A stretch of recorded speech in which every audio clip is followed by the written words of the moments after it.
ሰላም ጤና ይስጥልን ክብራና ክብራት፣ ይህ በጠለስ ሚዲያ በአሳየ ደርቤ የሚቀርበው የዘወትር ፕሮግራማችን ነው እና በዛሬው ዝግጅታችን ልዩ ልዩ ጉዳዮችና ወቅታዊ መረጃዎችን ወደ እናንተ የምናደርስ ይሆናል። ስለዚህ የጠለስ ሚዲያ ሜምበርና ሰብስክራይበር በመሆን ስቲከሮችን በማበርከት ብሎም ዝግጅቶቻችንን ላይክ፣ ሼር እያደረጋችሁ ለሌሎች በማጋራት እስከ ፕሮግራማችን ፍጻሜ ድረስ አብራችሁ ትቆዩ ዘንድ በአክብሮት እንጋብዛለን። እንግዲህ ላለፉት 3-4 ቀናት ምንም አይነት ፕሮግራም አልሰራንም ነበር።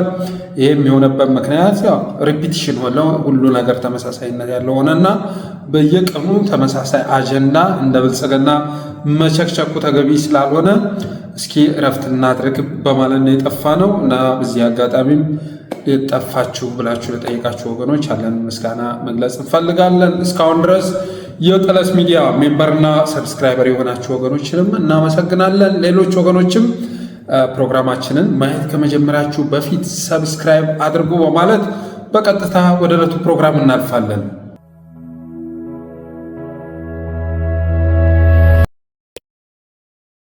የመጀመሪያ ርዕሳችን እንግዲህ በብልጽግና በኩል ሶማሌ ክልልን የመበጥበጥና ፕሬዝዳንት ሙስጠፌ መሐመድን የማስወገድ እቅድ በኦሮሞማ አመራሮች ዘንድ መኖሩ ተሰምቷል። ከዚህ ጋር በተያያዘ የኦጋደን ብሔራዊ ነጻነት ግንባር የሚባለው ኦብነግ የሚባለው ከዛሬው ዕለት ጀምሮ ወደ ትጥቅ ትግል መግባቱን አሳውቋል።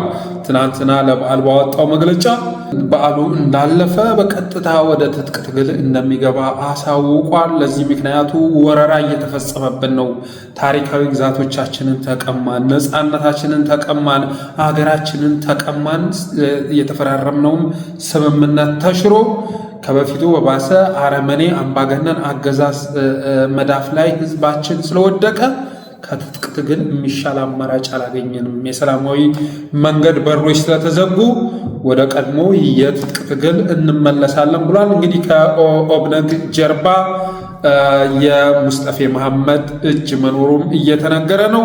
ሙስጠፌ መሐመድን ግን ገፍተው ለዚህ ደረጃ ያደረሱት የኦህዴድ አመራሮች ናቸው ማለት ይቻላል። እንግዲህ ላለፉት ጊዜያት እንደምታስታውሱት ሁላችሁም ሳይቀየሩ አብይ ከመጣ ጊዜ አንስቶ ሳይቀየሩ ስልጣን ላይ የቆዩት ሙስጠፌ መሐመድ፣ የቤኒሻንጉሉ አሻርሌ እና ሽመልስ አብዲሳ ናቸው ማለት ይቻላል። ሽመልስ አብዲሳ፣ ሙስጠፌና አሻርሌ ረጅም ጊዜ በፕሬዝዳንትነት ወንበር የቆዩ ፕሬዝዳንቶች መካከል ተጠቃሽ ናቸው።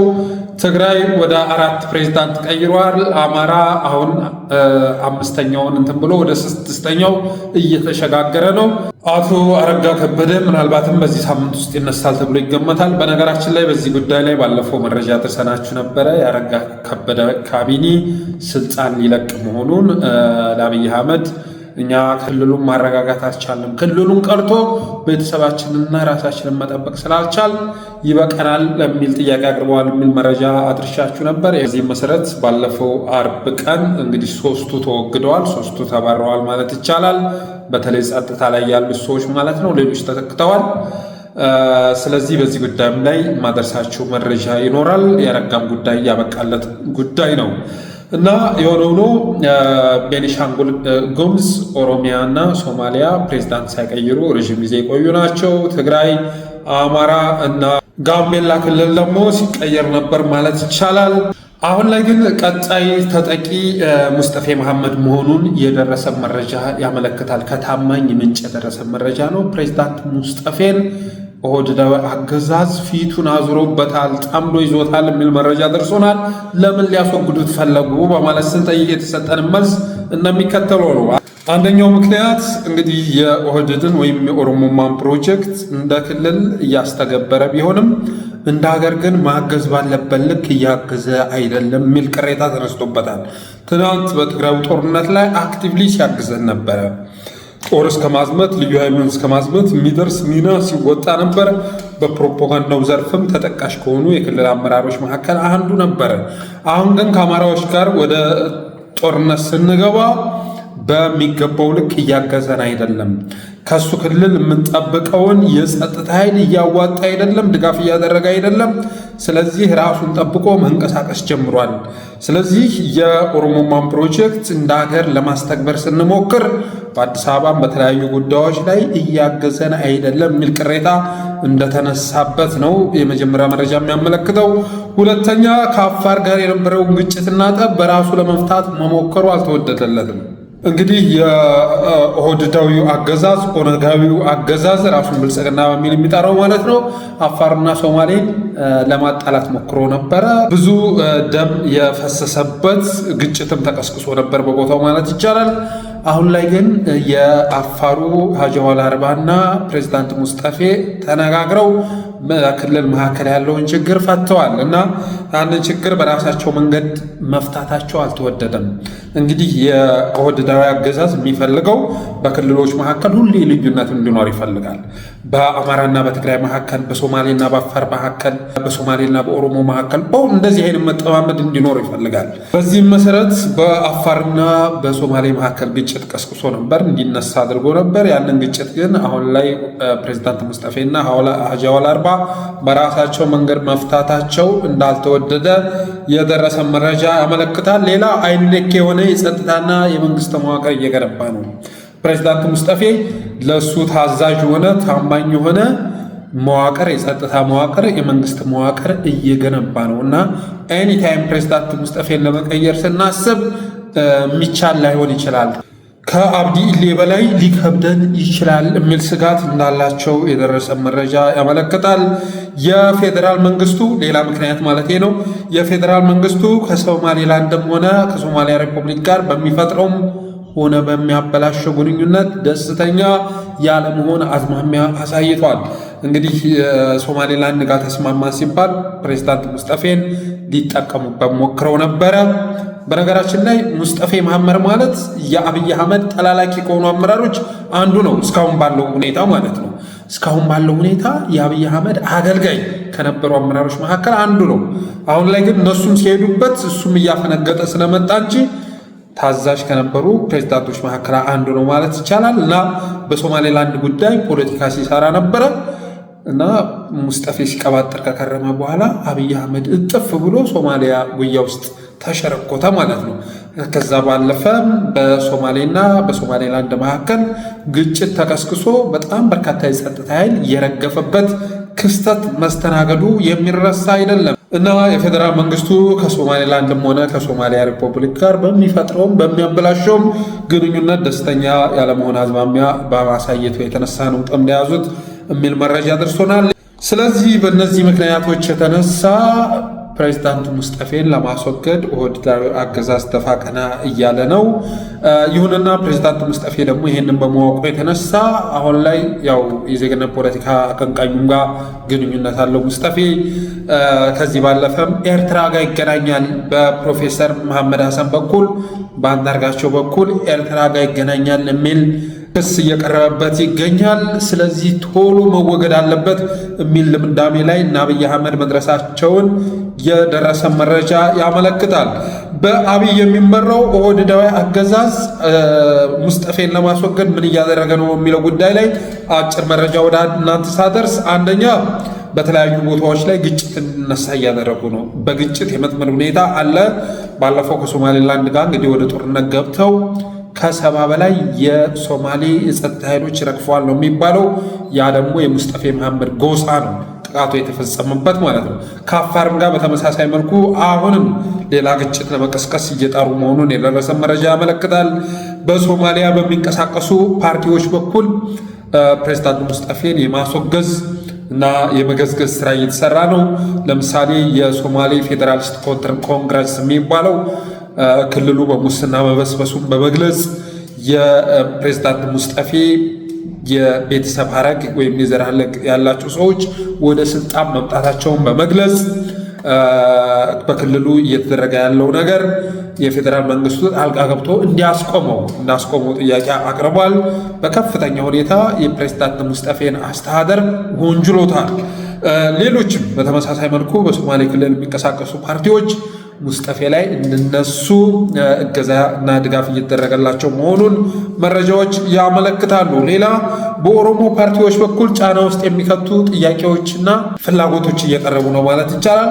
ፕሬዝዳንት ሙስጠፌ ጫና ውስጥ የሚከቱ አይታችኋል። ባለፈው እነ ሞያሌ እነ ቤኒሻንጉል፣ ሌላው ደግሞ ማን ነው ሚዳ ወላሞ ሰምቲንግ 3 አካባቢዎች ላይ የግዛት ጥያቄ አቅርበዋል፣ የማንነት ጥያቄ አቅርበዋል። ይሁንና ፕሬዝዳንት ሙስጠፌ ደግሞ በፖለቲካ ፓርቲዎች በኩል መልስ እንዲሰጥ ከማድረግ ባለፈ በቀጥታ ራሱ መልስ መስጠት አልቻለም። ይህንንም ባለማድረጉ የክልሉ ሕዝብ አሁን ላይ በፕሬዝዳንት ሙስጠፌ ያለው እምነት በጣም መመናመኑን የደረሰ መረጃ ያመለክታል። ይህ ሰውዬ አሳልፎ ሊሰጣቸውም ይችላል። እንደዚህ አይነት ጥያቄ ሲቀርብ መልስ እንኳ እንደ ክልል መስጠት አልቻለም እና አሳልፎ ሊሰጣቸው ይችላል በማለት በሱ ላይ ያላቸው እምነት እየተሸረሸረ መምጣቱን የደረሰ መረጃ ያመለክታል።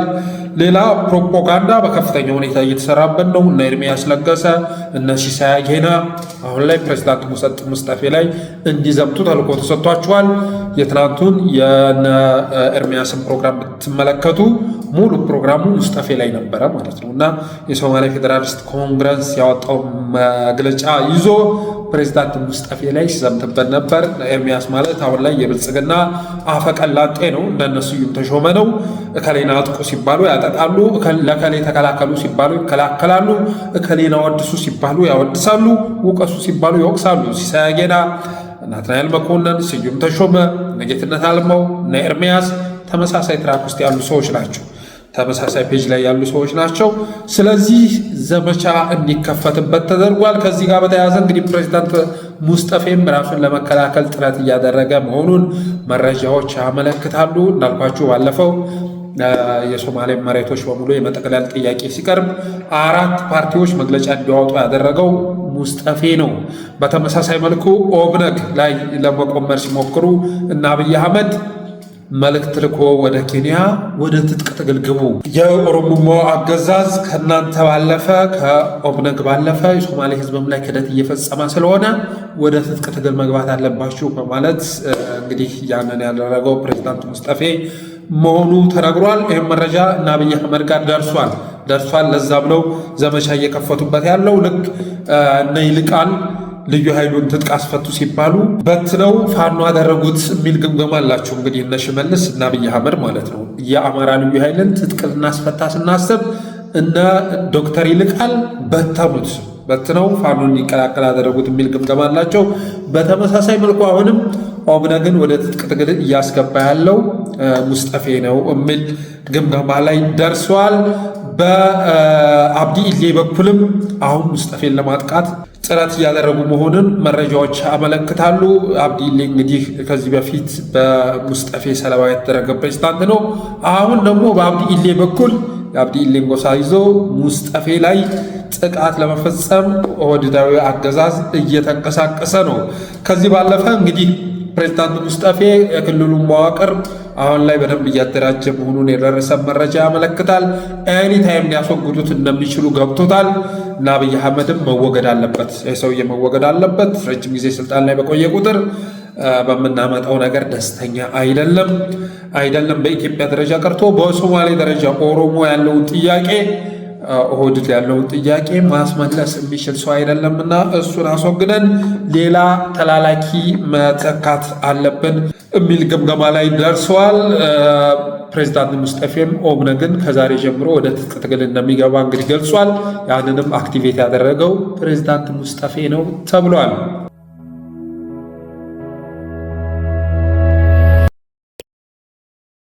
ይህም ብለን ወደ ሁለተኛው መረጃ ስንሻገር እንግዲህ ባለፈው ፕሮግራማችን ከሳምንት በፊት ባቀረብነው ማለት ነው ከአረጋ ከበደ ካቢኔ መካከል የተወሰነው የመልቀቂያ ማስገባቱን አልቻልኩም ማለቱን ገልጸን ነበረ። በተለይ ደግሞ አረጋ ከበደ የስኳር ህመም ተጠቂ ነው። ስለዚህ የስኳር ህመሙም እያሰቃየ ስለሆነ ያለውንም ጫና መቋቋሙም ስላልሆነ ሌላ ፕሬዝዳንት ሲተካ ማለቱን ገልጸን ነበር።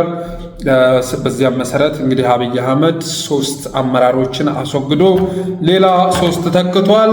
ከዚህ ጋር በተያያዘም ከአንዳንድ አካባቢዎች ላይ ያሉ የብልጽግና ተከፋይ ካድሬዎች፣ ጸሐፊዎች እሪታ ጀምረዋል፣ ለቅሶ ጀምረዋል።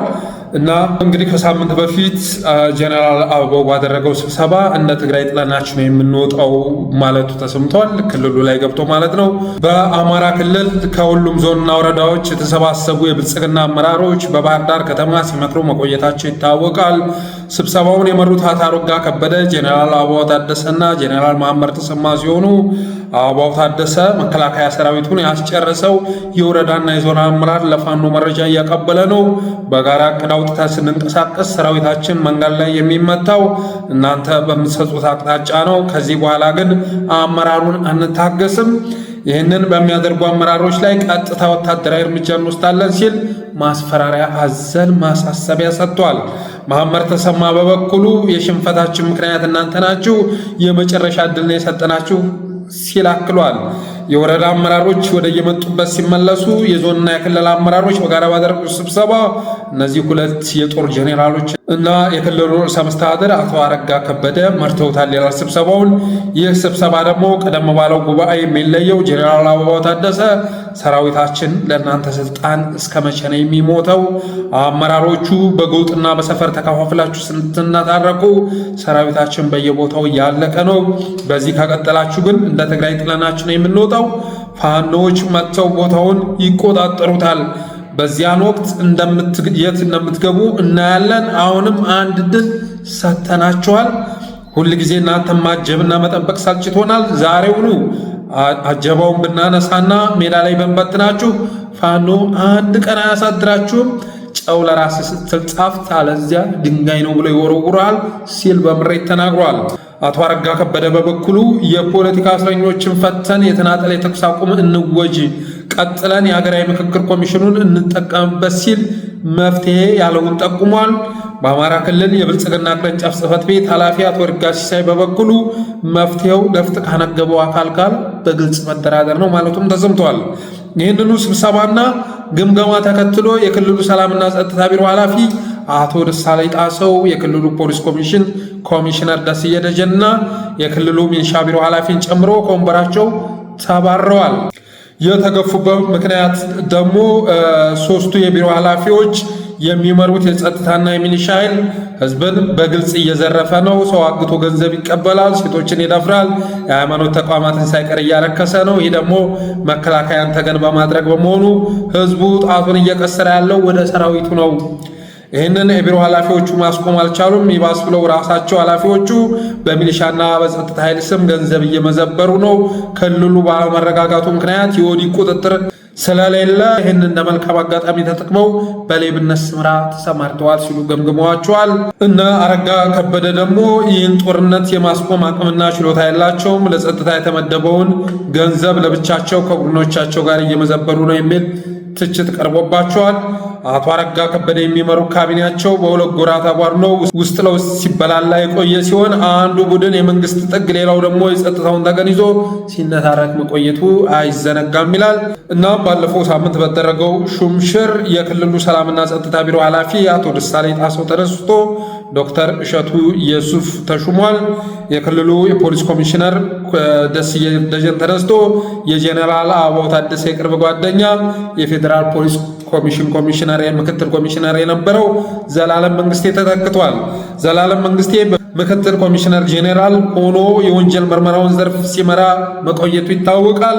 በዚህ የሥራ ዘመኑም ከ7000 አማራዎች በላይ ከፋኖ ጋር በተገናኘ በአዲስ አበባ፣ በሰመራ፣ በአዋሽ አርባ፣ በባቲ ቡርቃ፣ በኮምቦልቻ፣ በጎንደርና በዳንግላ ወዘተ ምርመራ በሚል ኢሰብአዊ ድርጊት ሲፈጽምባቸው ቆይቷል።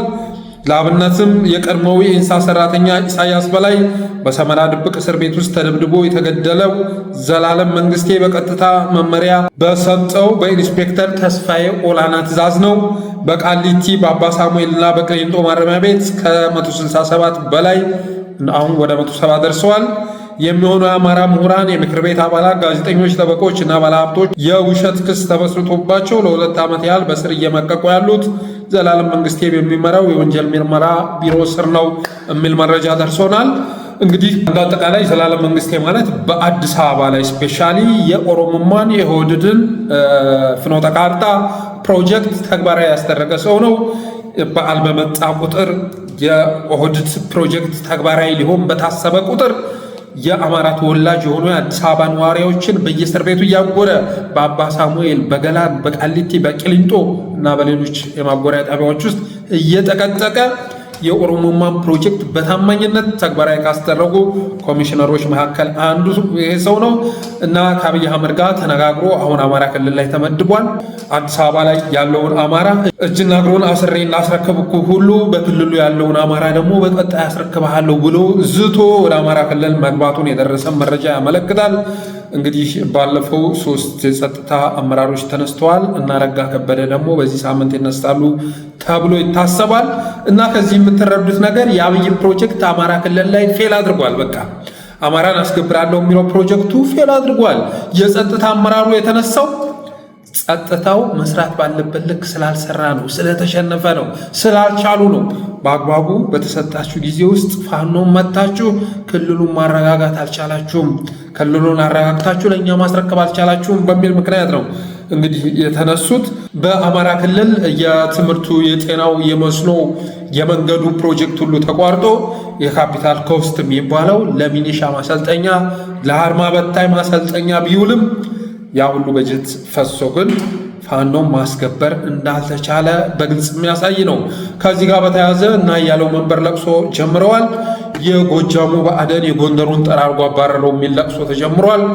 ይሄ በአብይ አህመድ ትዕዛዝ የተጀመረ ለቅሶ መሆኑን መረጃዎች ያመለክታሉ። እንግዲህ አብይ አህመድ አማራ ክልል ላይ ሲጀመር አባራሪና ተባራሪ የለም፣ ጠራጊና ተጠራጊ የለም። ሁሉም ተጠራጊ ነው፣ ሁሉም ቆሻሻ ነው፣ ሁሉም ተወጋጅ ነው እንጂ ከላይ አባራሪ ከላይ ተባራሪ የሚባል የለም። ተመስገን ጥሩነህ እሱ ተላላኪ ነው፣ ከላይ የሚመጡ ነገሮችን ያስፈጽማል። ከሌሎቹ ሻል የሚለው እሱ ነው። ከዛ ውጭ ግን የጎጃሙ የጎንደሩን መጥረግ የሚችልበት ሁኔታ የለም። ሁሉም ጠራጊዎች ናቸው። በተፈለገ ጊዜ ሰዓት ላይ የሚጠረጉ ሰዎች ናቸው። ብአዴን እንደዛ ነው እና አባራሪውም ጠራጊውም ሿሚውም አብይ አህመድ ነው። ግን የናያሌው መንበር ለቅሶ ጎጃም ላይ ሆኗል። ይሄ ደግሞ ሆን ተብሎ የተደረገ ነው። ለመከፋፈል እየተደረገ ያለ ጥረት ነው እንጂ ለናያሌው መንበር እውነቱ ጠፍቷቸው አይደለም። ኢቨን አረጋ ከበደ መልቀቂያ ያስገብተው በቀጣይ ከሚሰናበቱ አመራሮች መካከል አንዱ ነው። ይሁንና የጎጃሙ ብአዴን የጎንደሩን አባረረው የሚል ለቅሶ ተጀምሯል።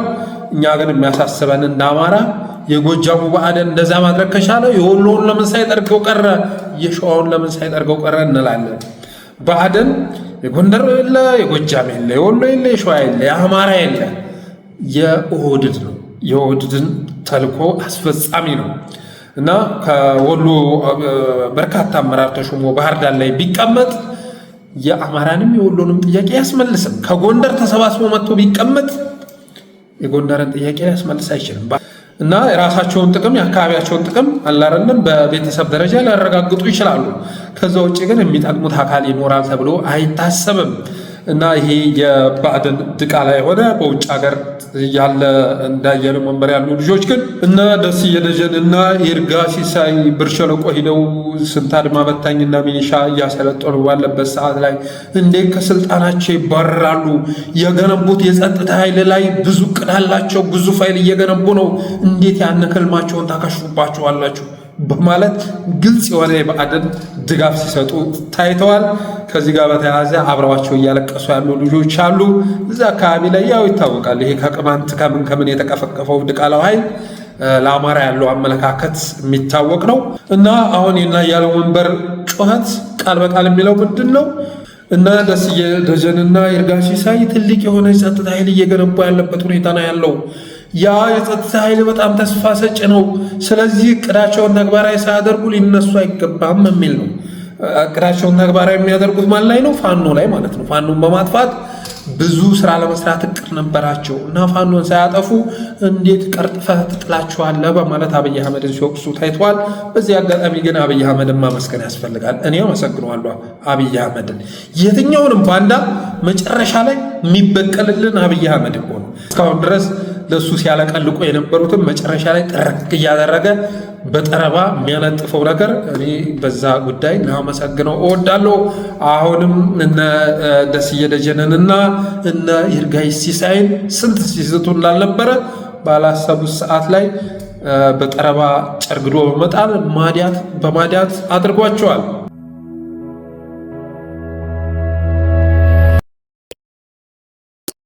ይህም ብለን ወደ ሶስተኛው መረጃ ስንሸጋገር እንግዲህ አብይ አህመድ ባለፉት 2-3 ሳምንታት ውስጥ ተከታታይ የሆነ አጀንዳ እያመጣ ሶሻል ሚዲያውን ተቆጣጥሮት ነበር። ሶሻል ሚዲያውን ብቻ ሳይሆን አእምሯችንንም ተቆጣጥሮት ነበር። ታስታውሳላችሁ፣ መጀመሪያ የእፎይን አጀንዳ መጡት ማለት ነው። የእፎይን አጀንዳ ያመጡት ለምንድን ነው? በመስጂዶች ላይ በሙስሊሞች መካከል ጸብ መፈጠር ተጀምሮ ነበረ። አብይ አህመድ ላይ የማመፅ አዝማሚያ እያሳዩ ነበር ሙስሊሞች።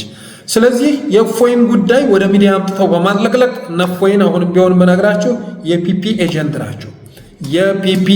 ናቸው። እነ እፎይ ሆን ብለው በኢትዮጵያ ላይ የሃይማኖት ግጭት ለመቀስቀስ እየጠሩ ያሉ ልጆች ናቸው። ባለፈው እንደተናገርኩት በኦርቶዶክስና በእስልምና መካከል ጠብ የለም። አዛናቸው ሳይረብሸን፣ ቅዳሴያችን ሳይረብሻቸው ለሺህ ዓመታት በዚች ሀገር ላይ የኖርን ነው። ስለዚህ በመካከላችን ጠብ የለም። እነሱም ሰለባ ናቸው፣ እኛም ሰለባ ነን። ስለዚህ በሃይማኖት መካከል ግጭት ለመቀስቀስ አገዛዙ ነው ሙስሊሙንም እያጠቃ ያለው፣ ኦርቶዶክሱንም እያጠቃ ያለው። እነ እፎይ ግን ምንድነው እያደረጉ ያሉት? ኦርቶዶክሱን ሙስሊሙ ላይ የማዝመት ኢየሱስን ወካይ ሆነው ነቢዩ መሐመድ ላይ የመዝመት ስራ ሲሰሩ ነበር። ያ የተደረገው በተለይ ደግሞ በዚህ ሰዓት ላይ አጀንዳው ወደ ሶሻል ሚዲያ በሰፊው እንዲመጣ የተደረገው በመስጂድ ውስጥ ያለውን ሙስሊሞች መካከል ያለውን ክፍፍል እሱም በማጥፋት ሙስሊሙ አንዱ ነው፣ ነብያችን ተነካ በሚል ምክንያት አንዱ ነው፣ ኦርቶዶክሱ ላይ ምኑ ላይ እንዲዘምት ለማድረግ ታስቦ ነበረ ያ አጀንዳ እየመጣው። ከዛ ውጭ ደግሞ አገዛዙም ላይ ሙስሊሙ ማህበረሰብ እያጉረመረመ ስለነበረ ጉዳዩን ወደ ኦርቶዶክስ ማዞር ስለተፈለገ የእፎይ አጀንዳ መጥቶ አሁንም ድረስ አልቆመም ማለት ይቻላል። ከዛ የምግበይ ጉዳይ መጣ። ጀነራል ምግበይ መጣ። የጀነራል ምግበይን ጉዳይ ያመጡት ደግሞ ነዳጅ ላይ የ10 ብር ጭማሪ ባደረጉ ቀን ነው። እሱ ዜና መውጣት ሲጀምር ጀነራል ምግበይ የሚል መረጃ ይዘው መጡ። ከዛ ውጭ ደግሞ ፋኖ ብሬን እየተኮሰ የተለያየ ከባድ መሳሪያ እየተኮሰ ከፍተኛ የሆነ ውድመት ሲያደርስባቸው ይሄንንማ ተኩስ እየተኮሰ ያለው ህወሓት ነው፣ እንደዚህ አይነት መሳሪያ ፋኖ ከየት አመጣው? ስልጠናውንስ እንዴት ሊያገኝ ቻለ? የሚል መደናበር ውስጥም ገብተው ስለነበር ጀኔራል ምግበይ ነው የአማራ ክልሉን የፋኖ አንድነት ዘመቻ እየመራ ያለው የሚል አጀንዳ ይዘው መጡ። ከዛ ደግሞ ምን አመጡ? የብርቱካንን ጉዳይ ይዘውት መጡ። የብርቱካንን ጉዳይ ያመጣው አገዛዙ ነው። ጋይስ ወደዳችሁም ጠላችሁም አገዛዙ ነው። ገና ወደፊት ብዙ የሚገለጽ ነገር አለ፣ ብዙ የሚወጣ መረጃ አለ። ዞሮ ግን የብርቱካን ጉዳይ መጣ። የብርቱካን ጉዳይ ሲያልቅ ደግሞ መጣ። እሱ ትንሽ ቀዝቀዝ ማለት ሲጀምር የእዩ ጩፋን ጉዳይ አመጡት። እዩ ጩፋ ሲዳማ ክልል ገብቶ አዋሳ ሲገባ አይታችኋል አይደል? የማርሽ ባንድ ሁሉ ተዘጋጅቶ የክልሉ የጸጥታ ኃይል ስናይፐር ተሸክሞ ፓትሮል ይዞ ቪኤት ደርድሮ ነው የተቀበለው። እና ከዚህ ጋር በተያያዘም እንግዲህ ካውንስሉ መግለጫ አውጥቷል። ካውንስሉ ያወጣውን መግለጫ ደግሞ እዩ ጩፋ ካውንስል ሳይሆን ይሄ ካንሰር ነው በማለት ሰድቦታል፣ በግልጽ ሰድቦታል። እንደዚህ ነው በአንድ ሀገር ውስጥ ህግ ሲላላ ፌልድ ስቴት ሲፈጠር እንደዚህ ነው። ጉልበተኞች ይፈጠራሉ በየቦታው። አገዛዙ ሲዳከም፣ መንግስት ሲዳከም ህግ አብሮ ይዳከማል፣ ህግ የሚያስጠብቅ ይጠፋል።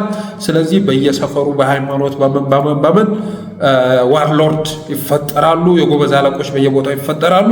እና እዩ ጩፋ የሰጠውን መልስ ብትመለከቱ የአንድ የሃይማኖት ሰባኪ አይደለም እንደዚህ አይነት መልስ ሰጠ ብሎ ማመን አይቻልም።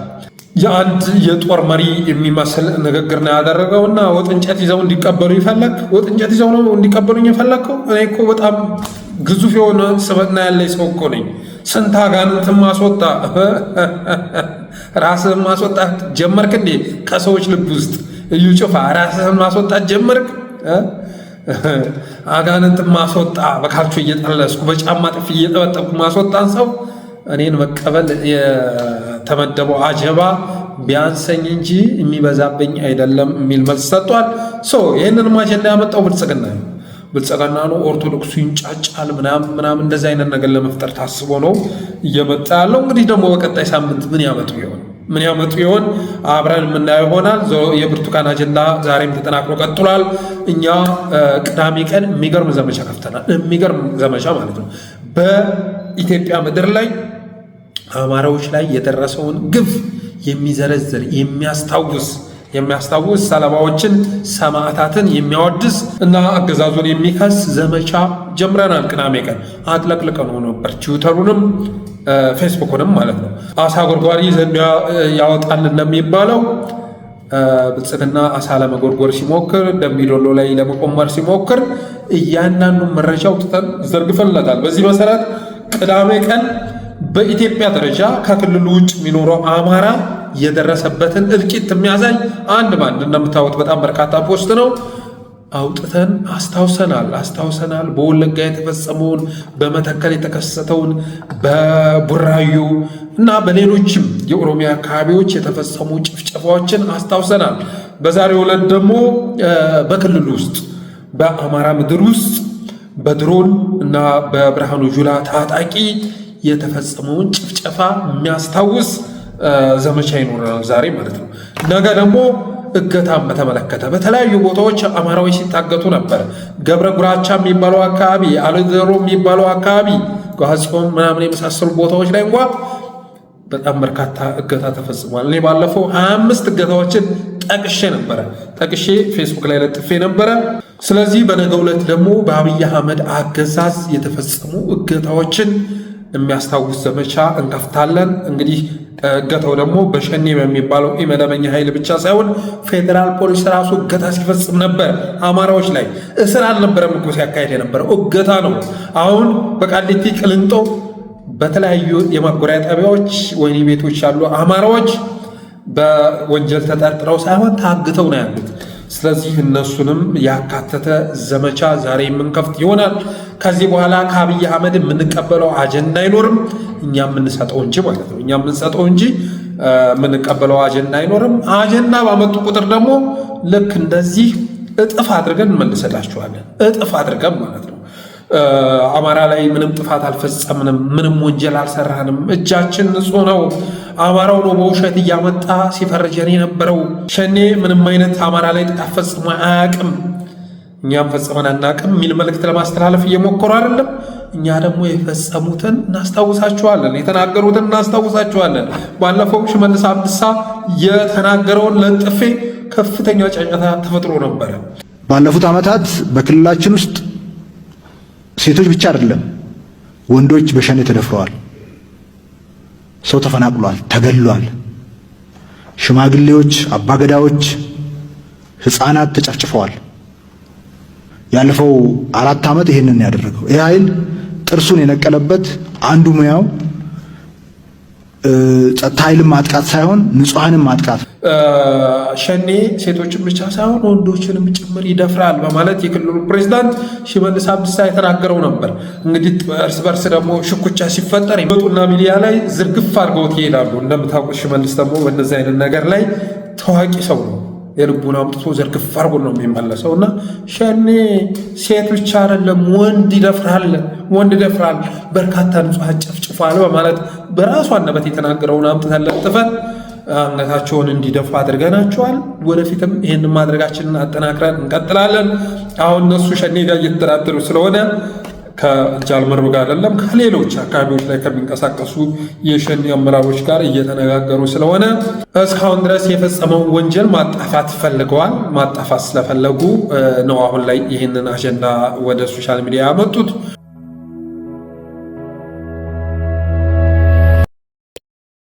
የኦሮሞ ሕዝብ እና በአማራ ሕዝብ መካከል ግጭት ለመቀስቀስ የሚል ፕሮፓጋንዳ ተጀምሮላቸዋል። በአማራና በኦሮሞ ሕዝብ መካከል ግጭት ለመቀስቀስ እና አንዳንድ ጊዜ እኮ ብልጽግና የሚያመጣውን አጀንዳ ለመመከት ራሱ ይደብራቸዋል፣ በጣም ይወርድባቸዋል ማለት። በጣም ጥቃቅን አይምሮ ያላቸው እነዚህ ተራ ካድሬዎች የሚያመጡት አጀንዳ በጣም የጅራል አጀንዳ ስለሚሆንባችሁ እሱም መከላከልም ማስረዳትም ይከብዳቸዋል ማለት ነው። ለምሳሌ አሊዶሮ ላይ አሁን 60 አማራ ታግቷል። ሱሉልታ ላይ 40 አማራ ታግቷል። ያ እገታ በኦሮሞና በአማራ መካከል ግጭት ለመፍጠር ተብሎ አልተተነተነም። አማራ መታገግ ከጀመረ 6 ዓመት አካባቢ በሆነው አንድም ሚዲያ ዘግቦት አያውቅም። ኦሮሞና አማራን ለማጋጨት ሆን ብሎ እገታ የሚፈጽሙ ተብሎ አያውቅም። እንደዛ ተዘግቦ አያውቅም። ዛሬ የብርቱካን ጉዳይ ግን አማራና ኦሮሞን ለማጠላት ታስቦ የመጣ አጀንዳ ነው። በእርግጥ አገዛዙ ይህን ለማድረግ ነው ይህን አጀንዳ እንደዚህ እያጫ ያለው በአማራና በኦሮሞ መካከል ጠብ ለመቀስቀስ አስቦ ነው። ጠብ ለመቀስቀስ አስቦ ነው። በተረፈ እነ መዓዛ ላይ አምጥቶ ይለድፈዋል። እነ መዓዛ ልጅቷ ጋር እንግዲህ የወጣው የድምፅ ቅጂን እንኳን መሰረት አድርገን ብናወራ ያ የድምፅ ቅጂ የብርቱካን ጥቃት ወደ ሚዲያ ከወጣ በኋላ እነሱ እንደ አጋዥ እንደ ደራሹ ነው ኮሚኒኬት ያደረጉበት ነው። ሌላ ምንም ትርጉም የለውም። እና የብርቱካንን ጉዳይ የመራችው መዓዛ መሐመድና ተስፋዬ ወልደስላሴ ናቸው የሚለው ፍረጃ የአማራን ፋኖ የአንድነት ዘመቻውን የሚመራው ጄኔራል ምግበይ ነው ከሚለው ተለይቶ የሚታይ አይደለም። በተረፈ ግን ይህንን ሚዲያ እያስጮኸ ያለው አገዛዙ በኦሮሞና በአማራ መካከል ግጭት ቢፈጠርልኝ ባለፈው በስማን ብለህ ረዶ በስማን ብለህ ባርከው የሚል ቪዲዮ ለቀው በሁለቱ ህዝቦች መካከል የሌለ ነገር ለመፍጠር ሲሞክሩ ነበረ። ዛሬም አጀንዳውን አልተውትም። እነ ግርማ ሰይፉ ዛሬም እየተንቶለቶሉ ነው። በጣም የሚያስጠላ ፖስት ዛሬ አጋርቷል። ግርማ ሰይፉ ማለት መጨረሻ ሙሰኛ መዝባሪ የሆነ ሰው ነው። ሆዱን የሚሞላለት እስካገኘ ድረስ ማንም የሚጭነው ሰው ነው ማለት ይቻላል። ዛሬም ብሎ አጋራ እነ መዓዛ መሐመድን አገዛዙ በጣም በፍጥነት በውጭ ግንኙነት በኩል አምጥቶ እስር ቤት ማስገባት አለበት የሚል ፖስት አጋርቷል።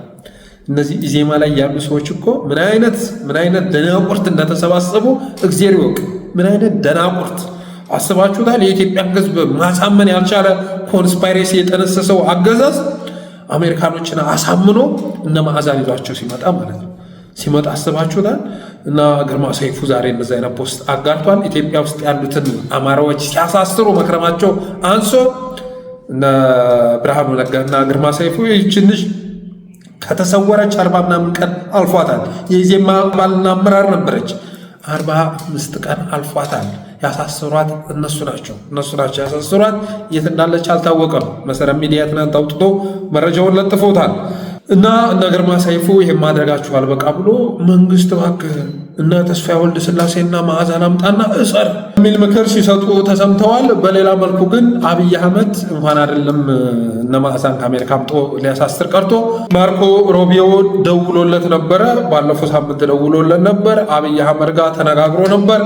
በውጭም እነ ኢንጂነር ይልቃልን ጠርቶ መነጋገሩ ታውቋል። አማራ ክልል ላይ ባለው ግጭት ዙሪያ ንግግር ማድረጋቸው ተሰምቷል። እና ከዛ በኋላ አብይ አህመድ ጋር ደውሎ ከፍተኛ የሆነ ተግሳጽ ለአብይ አህመድ በመስጠታቸው የተነሳ ጠቅላይ ሚኒስትሩ አኩርፎ የማርኮ ሩቢዮ ጋር መደዋወሉንም መልእክት መለዋወጡንም ሳያጋራ ቀርቷል። እንግዲህ ማርኮ ሩቢዮ የደወለው ለመልካም ሁኔታ ቢሆን ኖሮ አብይ አህመድ እንዴት አይነት ፖስት እንደሚያጋራ ታውቁታላችሁ። ከወንድሜ ከእናቴ ልጅ ከማርኮ ሩቢዮ ጋር ዛሬ በስልክ ተነጋግረን ነበረ እና በቀጠናው ጉዳዩ ላይ በሀገራዊ ጉዳዮች ላይ ተነጋግረናል አይነት መልእክት ነበር የሚያስተላልፈው። ልክ የፈረንሳው ማክሮን የመጣ ጊዜ ሲያስተላልፍ እንደነበረው መልእክት ማለት ነው። ከወንድሜ ከመሐመድ ቢን ዛይድ ከወንድሜ ማክሮን ጋር እያለ ሲያጋራን ነበረ። አሁን ላይ ግን ከአሜሪካ የመጣው የስልክ ጥሪ በኢትዮጵያ ደረጃ እያፈሰስከው ያለው ደም ይበቃል፣ አልቻልክም፣ በቃ በኃይል የምታስገብረው የለም። ቀጠናውንም ለማተራመስ እየሞከርክ እንጂ እንደ ቀጠናም የምታሳካው ፍላጎት የለም። ቀይ ባህር አጀንዳ ማስቀየሻ መድረክ መሆኑ ታውቋል። ስለዚህ አርፈ ቁጭ በል የሚል ከፍተኛ የሆነ ማስጠንቀቂያ ነው የተላከለት። በኢትዮጵያ ደረጃ እየፈጠርከ ያለውን ችግር በአስቸኳይ አቁም። ኢንተርናሽናል ክሪሚናል ኮርት ላይ ሁሉ ልትቀርብ ትችላለህ። እያንዳንዱ መረጃ አለን። በነገራችን ላይ በትግራይ ጉዳይ ላይ አብይ አህመድን እጁን ጠምዝዘው ወደ ፕሪቶሪያ የወሰዱት አብይ ማንም አያየኝም ብሎ በድሮን እያመጣ ኬሚካል ሲደፋባቸው ነበር። ከሰሜን ሸዋ ወደ መቀሌ እየተመለሱ ሳሉ ህወሓቶች ከኋላ እየተከተለ እላያቸው ላይ አሲድ ባዮሎጂካል ዊፐን ሲደፋባቸው ነበር። ባዮሎጂካል ዊፐን ሲጠቀም ነበረ። ስለዚህ ያንን በሳተላይት ኢሜጅ ቀጭ አድርገው እያንዳንዱ መረጃ አለን ክሪሚናል ኮርት ላይ እናቀርባለን ሲሉት ወደ ፕሪቶሪያ አምርቶ ተፈራርሞ ተመለሰ። በተመሳሳይ መልኩ አሁን አማራ ህዝብ ላይ ከፍተኛ የሆነ ጭፍጨፋ እያደረስክ ነው። ቀጠናውን ለማተራመስ እየሞከርክ ነው። ከዛ ላይ ደግሞ የምታሳካው ቅንጣት ታከል ፍላጎት እንደሌለ እናውቃለን። ስለዚህ የሽብር ስራ እየሰራ ነው። በጣም አውዳሚ የሆነ ፍኖተ ካርታ ተሸክመ ኢትዮጵያውያንን በጋራ ተጠቃሚ በማድረግ ፈንታ አንዱን ተጠቃሚ ሌላውን ወዳሚ የሚያደርግ ፍኖተ ካርታ አንግበ ከፍተኛ የሆነ እልቂት እየፈጠርክ ስለሆነ ይህንን ነገር በባሌም በቦሌም ብለህ መፍታት አለብህ የሚል መልእክት በመተላለፉ የተነሳ አብይ አህመድ ስልክም እንደተደወለለት ንግግር ማድረጉንም ሳይገልጽ አኩርፎ አልፎታል። በስቴት ዲፓርትመንት በኩል ግን መግለጫው ወጥቷል። ከአብይ አህመድ ጋር መነጋገራቸውን የሚገልጽ የስማሲም ሼር አድርጎት ነበረ እና ግርማ ሰይፉ ወይ አብይ አህመድ እንኳን አሜሪካ ሄዶ አሁን ላይ እነ ከሌን አንጠልጥሎ ሊመጣ ቀርቶ እሱ ራሱ እጅና እግሩን አንጠልጥለው ወስደው ክሪሚናል ኮርት ላይ የሚያቀርቡበት ጊዜ ቅርብ ነው በማለት የዛሬው መልእክቴን ቋጫለሁ። በተረፈ አብራችሁ ስለቆያችሁ አመሰግናለሁ።